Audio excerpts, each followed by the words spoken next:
I have a question about Final Fantasy X.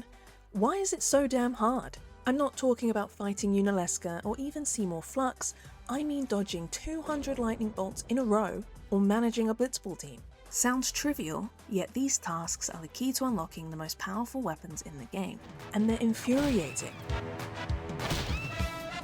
With an emotional story full of twists, told through in-depth world building and with an unforgettable visual style, there are so many elements that make Final Fantasy X one of the best RPGs around. But hidden past its linear gameplay, nestled in the realm of optional content are some of the game's most rewarding items and encounters. And you'd hope so, because the effort and grind it takes to access is unlike any Final Fantasy that came before or after it. In fact, this stunning, compelling, museum-worthy epic will have you slamming tables and punching walls over something as mild as a chocobo race. Frustrating minigames and tedious side quests are the key to 100% completion in Final Fantasy X, unlocking powerful weapons and formidable boss fights. If you want to see how deep this game can go, then set aside some time, brush up on your transcendental meditation, and find a good support group. Final Fantasy X is not for the weak. For the most part, the game is a straightforward adventure. You go from point A to point B all the way to Zanarkand to put a stop to the recurring nightmare that is Sin. You can very easily play the game in a straight shot, taking roughly 50 or so hours to complete the main story. But once Yuna and friends reach the Calmlands, the game starts to open up, and you'll find yourself pulled into all sorts of additional tasks. Then, once you've unlocked airship travel, suddenly there's a whole new side of Final Fantasy X at your feet. By this point, Yuna has collected all of the necessary summons that will allow her to take on Sin, but there are 3 additional Aeons to find outside of the main story, all of which have extremely powerful capabilities and are needed for 100% completion. The 3 extra Aeons each have their own achievement tied to them, plus 1 extra for obtaining all Aeons. Yojimbo is the easiest of the 3 to get. He's in a cave, and you just need to toss money at him.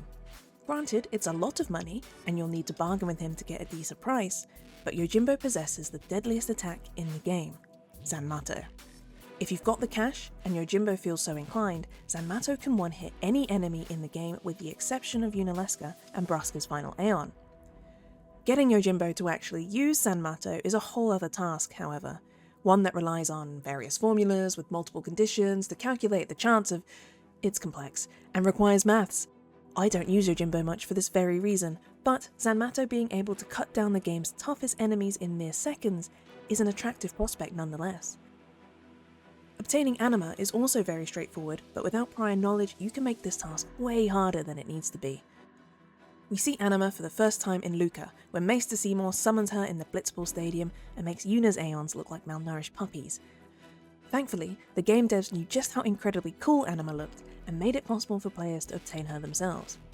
To do so, you'll need to have completed every Cloister of Trials and open the optional Destruction Sphere chest in each. You'll then need the airship to head back to Barsh Temple, where Tidus was almost eaten by the weird scary fish thing, and enter the Chamber of Faith. Seems easy, and it is, if you've collected the Destruction Spheres as you've gone through the story. If you haven't, you can still get them, but they might now be guarded by Dark Aeons, who will definitely kill you. Dark Valiful has over 800,000 HP and is immune to everything. She's the easiest, by the way. We move on to the Mega Sisters, who are actually 3 Aeons grouped together. To get this trio of bug women, you'll need to have collected every other Aeon, including Yojimbo and Anima. You'll also then need the Blossom Crown and the Flower Scepter. For the Scepter, you'll need to beat Bahamut during Belgamine's Aeon Battle in Remium Temple. This won't be too difficult, as summons increase in power as Yuna levels up. By the time you have all the other Aeons, Yuna should be pretty powerful. The Blossom Crown is given as a reward for collecting one of every enemy on Mount Gagazet and giving them to the Monster Arena guy. The Mega Sisters by themselves aren't hard to obtain, it's just all the work you have to do before to get to them. The game also doesn't really tell you to do any of this either, you just have to work it out. Speaking of the Monster Arena, collecting monsters is another laborious and necessary task if you're hoping to 100% Final Fantasy X. Through what I can only imagine is a deeply horrifying and inhumane crossbreeding program, the proprietor of the Monster Arena creates special boss variants of fiends. These area conquest and special conquest enemies typically sport well over 500,000 in HP and are immune to every status effect possible. Good times, but remember Yojimbo, he's about to become your very best friend, that you'll need to pay for. Sitting above the area conquest and special conquest enemies are what the game calls originals. These are bosses so hard that they're actually not bosses at all, they're super bosses and can easily KO an entire party at endgame level. It makes you wonder why the world of Spira was so worried about Sin in the first place, when Nemesis can just be created by smashing a few fiends together. Pretty sure Yevon should have had this guy on a watch list. Oh, and to unlock Nemesis, you'll need to capture 10 of every fiend from every area of Spira, defeat every area conquest monster, of which there are 13, every species conquest monster, of which there are 14, and every original monster, of which there are 7, and include Shinryu, which has 2 million HP and can only be fought with Tidus, Wakka, and Riku. Yes, you should have been leveling Riku.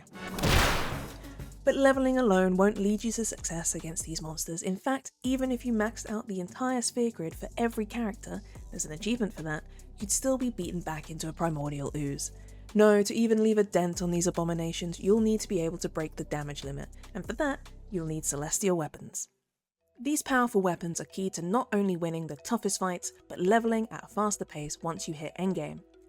Each celestial weapon allows characters to break past the 9,999 damage limit, allowing them to hit a hell of a lot harder instead. Some celestial weapons even allow certain Aeons to break the damage cap too. The weapons also come with some other perks, like tripling the rate at which the overdrive gauge fills up, doubling the amount of experience earned after each fight, or reducing each spell cost to only 1 NP. All of these perks can be added to normal weapons manually via the customization feature, but they require very rare resources, and lots of them. It's just another time-consuming task in a long list of time-consuming tasks. That's not to say that unlocking each celestial weapon is much faster, far from it, but it is more efficient. Each weapon comes in 3 parts, growing the weapon's power with each addition. The base weapon, plus a specific crest and sigil. Yuna's celestial weapon, for example, is Nirvana. It needs the moon crest and the moon sigil to operate at full power. Without all 3, the celestial weapon is nothing more than a decorative ornament. The crests are usually found in tucked away areas of Spira, but what about the sigils? Are they found in easy to reach locations, perhaps lying on the floor just waiting to be scooped up by a humble adventuring party? No, of course they're not. You need to do some mini-games, and I can promise you there's not an ounce of fun to be had in any of them. Let's take the Venus sigil, needed for Lulu's Onion Knight celestial weapon. To get this, you'll be heading back to the Thunder Plains, an area where lightning strikes the ground, and you, at short intervals. Luckily, you can dodge the lightning strikes. In fact, you'll have to in order to get the Venus sigil, 200 times in a row, without leaving the area or reloading a save. Is there a rhythm to the lightning strikes that makes them easier to predict? Not really. Also, fiends can still attack, so it's best if you equip a weapon with the no encounters ability, except those weapons only really start to show up later in the game, and by the time you come back, there's a chance you might run into Dark Ixion. 1.2 million HP. You can avoid him, but even if you do, you still have to dodge 200 lightning strikes in a row. In my opinion, Lulu's celestial weapon grind isn't even the worst one. It's Wakka's, and that's because it involves the worst minigame of all. Blitzball!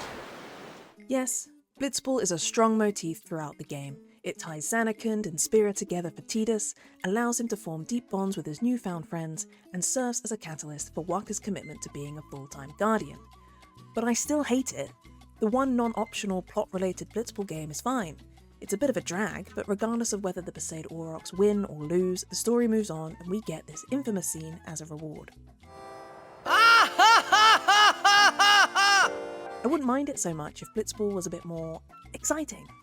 They made it out to be so cool in the early cutscenes, underwater brawls and sick Y2K poses, and yet, in reality,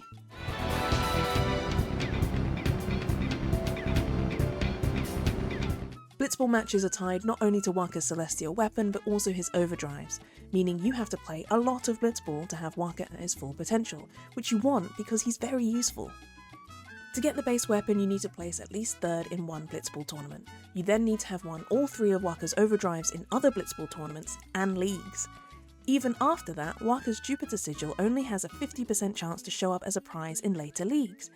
Each Blitzball league is 10 games long, by the way, and the sigil isn't even guaranteed. All that time and effort just to wind up with a measly level 1 key sphere? Maybe I'll let Sin destroy Spira, how about that? So how do you win Blitzball leagues? Well, you need a good roster. The Besaid Aurochs can only take you so far before you need to sign a few star players, but this is Spira. You can't call them up or shoot them an email, you need to go find them. Scattered across the world are a number of free agents hoping to be signed to a team, so you offer them a contract and they join the Besaid Aurochs, but some of the best players are already signed. So you need to wait until their contract expires at the end of a season, then hope their current team doesn't renew so you can snatch them up instead. Welcome to Blitzball Manager. If you're chasing the dream to fully complete Final Fantasy X, I commend you. I also think you should seek help. This is a long, arduous process. You'll be grinding levels for hours to complete the sphere grid, catching monsters and farming their rewards over and over again just to equip a piece of armor with a useful perk that might allow you to withstand an attack from Omega Weapon.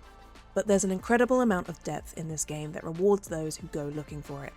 You can run from Besaid Village to the very bowels of Sin without ever catching a glimpse of the Masochists or Omega Weapon or even a Blitzball League. But if, like me, you love this game with every fibre of your being, you'll suffer through the grind. You'll get struck by lightning on dodge 196, break a controller, replace it, and start again, because it's Final Fantasy X. It's one of the best RPGs ever made. Even when it's tedious and downright frustrating at times, I'd be lying if I said I didn't enjoy it.